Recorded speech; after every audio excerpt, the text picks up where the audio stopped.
Parwendo rwekupira vadzimu, tinomuka tichitaura nevadzimu, totaura zvenhau taakurara, tinoita hurukuro, tinosuma zuva nezuva kwavari, tichiitira kuwana simba rekunzvenga zvatingasangana nazvo mukati mezuva iroro, zvakawandira zvatisingazivi. Ndiyozve nguva yemangwanani yatinoisa zvichemo zvedu zvekuna Musikavanhu takabatana nevadzimu vedu.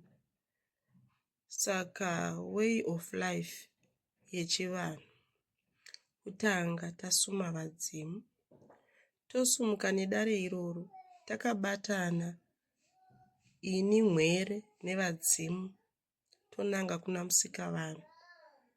Saka ndasangana nemibvunzo mizhinji yekuti chinotanga chii? Chinotanga ipreya here kuna Mwari kana kuti chinotanga kusuma kuvadzimu? Aiwa, chinotanga kusuma kuvadzimu. Nyaya yemusha tozosumuka nayo takwana tabatana, toenda naro kuna Musikavanhu kunonyengetera muchivanhu, kunonamatwa muchivanhu. Mwari, Zame, Musikavanhu vanonamatwa, chibwe chitedza. Mwari ane mazita akawanda kuchivanhu, asi kuti kuchivanhu tinotenda kuti minamato yedu inenge iri yakabatana, mwere, mhenyu iri panyama nemhepo. Toenda tokumbirira takakwana kugadzira nhumwa dzedu dzemumusha wedu uine sapoti yevadzimu vako. Nanechivanhu haangoendi matare kana zvinhu zvamuomera. Nanechivanhu asi munhu anongoti pazvinenge zvaoma, basa rapera, ndo paanoyeuka kuti kune vadzimu. Vadzimu vanogarwa vachitaurwa navo, vachikuonesawo apo neapo, vachikunzvengesa uchitenda zvidiki zvawaona, zvihombe zvawaitirwa, manake. Vamwe vakangowana mari vatokanganwa kuti vakambokumbira kuvadzimu kuti dai mandibatsira. So ukama hwatinenge taumba, rwendo rwatiri kufamba nevadzimu, hapisi zvokunzi wangopfekedzwa mafuko zvatopera zvinhu zvako zvakutofamba.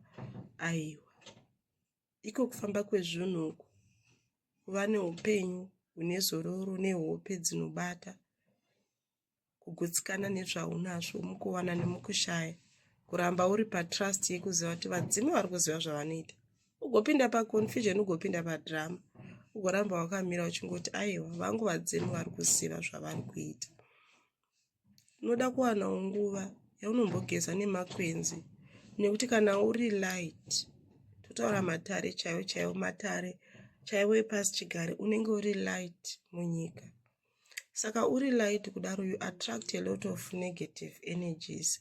Unoattracta mhepo, unoattracta vanhu vakashata. That's why dzimwe nguva vanhu vachingokuvenga. That's why dzimwe nguva chiti ukaenda kupati unodzoka waneta. Dzimwe nguva ukaenda pakawanda vanhu, even paworkshop yekubasa, unodzoka waneta because maenergies evanhu anenge achitraya kufighta your light. So unofanira kuva munhu anogara achiziva nekudzidziswa nemudzimu wako makwenzi anogezwa nawo. Makwenzi aya akanaka kugeza nawo kazhinji Sunday kuitira protection during the week, uyezve kuitira kubvisa zvabva futi musvondo rakapera, zvokuchenurira svondo rinouya. Pamwe pacho nyange pari pakati pevhiki ukangonzwa kuti waneta, makwenzi aripo kubatsira kuti miviri yedu ino yakagara vadzimu vedu inge yakasimbiswa. Taura zvenhau yemanake, dare remanake harigezwi naro rakasanganiswa nedare rekudzinga mhepo.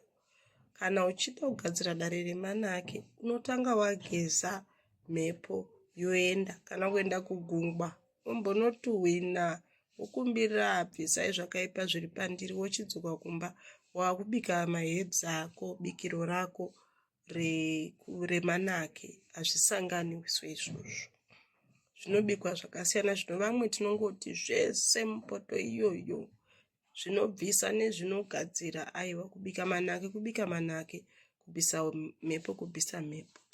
Uyezve pakuzvirapa apa unoda kunzwa makwenzi anoenderana nedzinza rako. Havisi zvese zvinonyorwa paFacebook nepaTikTok kuti zvinoshandira ini. Imwe midzimu inogona kutokurapa neupfu neshuga iri mumba mako. Saka iwe unoda kuva munhu asingangodhipendi neknowledge iri muvanhu vari outside yourself. Unoda kuva munhu anotungamirwa nokuti wakagara pamba kuti nhasi ndomboswerawo ndakazorora ndiri pamba. Vadzimu vako vanongokuti tora fembo ungomwaya pamukova. Hauzivi reason, unongosimuka woita.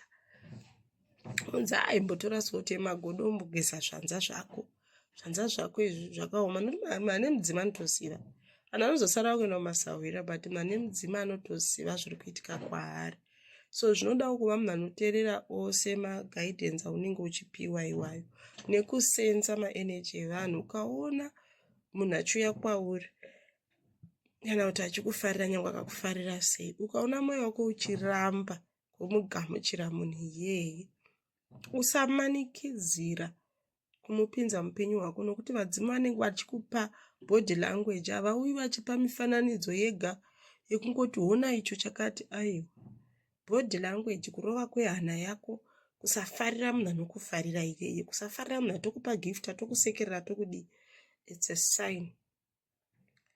a sign yekuratidza kuti vadzimu vako vari kukurambidza kuyanana nemunhu iye. Kana iri business partner, ibva watosiya nyange akati ari kuinvesta mari yakawanda. Kana iri friend, garira kure, nokuti waakuchema mwoyo wangu waingondiudza. Saka hatidi kugara tichidzokera paupenyu hwataitambura kare tisati taziva kuti kune madzitateguru.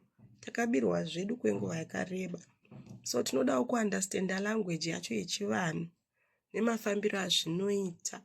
Saka kana dzimu ranyevera, nyange uchida kuenda kune kumwe kunhu, lese wafunga kuenda kumusha, womuka zuva rauda kuenda wonzwa kuneta, zvigamuchire izvozvo. Uzive kuti aiwa chokwadi, izvi hazvisi kubvumirwa nevari pandiri. Nyaya yebute rinoshanda. Bute mushonga pachezvaro. Bute kurisvuta kunokuground. Ukaona ukaita hasha dzakawandisa chaidzo, ukatora bute ukarisvuta, unotanga kunzwa hana yako ichirova uchidzikama. Bute rinokurwira. Saka ndosaka muchiona kune nhekwe dzekufamba uinadzo paunenge uri. Dzimwe nguva uri mumeeting, ina hangu sei ndoita zvemameetings, bute rinondibetsera kuandastenda zvakadzika zviri kunyatsotaurwa chaizvo, uye chokwadi chiripo chaicho, noti mamwe mameeting kutsotsanaka nekuvharana, but chokwadi chaicho vadzimu vanokuchekesera. Saka unoda kuva munhu ane umhare, unoda kukura futi mumatare. Haudi kuva munhu anongogara akangozembera pakuti ndichanobvunzira. Kove kwako sei vasingabvunziri? Makope anomutsiridzwa, makope ako anokosheswa. Kwaona wamuka kuseni, zama kumuka kuseni wotonanga straight into kufemba. Pamwe wakagara pasi, pamwe wakagara pauri papo, zama kumuka chekutanga wofemba, especially kana uri munhu anokanganwa makope. Uchaona makope iwayo uchimabatanidza, uchaona uchipiwa zvedudziro yemakope iwayo. It's a process.